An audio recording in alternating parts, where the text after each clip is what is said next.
Қайырлы күн достар, бүгін кестелі құймақ дайындаймыз. Видеоны соңына дейін қарамас бұрын каналға тіркелуді ұмытпаңыз.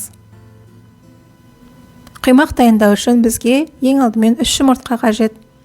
Жұмыртқаға 1 шай қасық тұз саламыз, және де 1 ас қасық қант саламыз. Содан соң 300 грамм сүт құйып, жақсылап тұрып массамызды араластырамыз.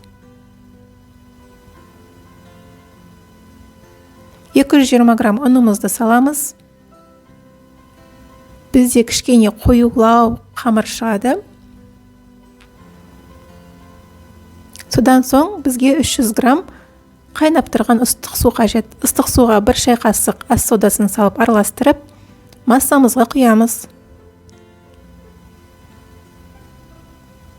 Жақсылап тұрып бір араластырамыз, содан кейін 4 ас қасық сұйық май құямыз. Мінекей біздің құймақты қамырымыз дайын болды. Енді құймақты орташа қызып тұрған табада пісіреміз.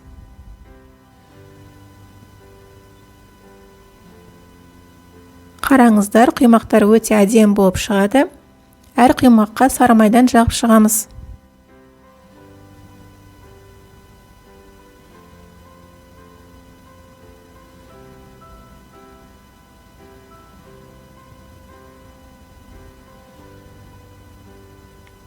Мінекей құймақтарымыз дайын болды. Видео ұнаса лайк басып, комментарий жазуды ұмытпаңыздар. Және де каналға тіркелуді ұмытпаңыздар. Сіздермен бірге болған Мөлдір, сау болыңыздар.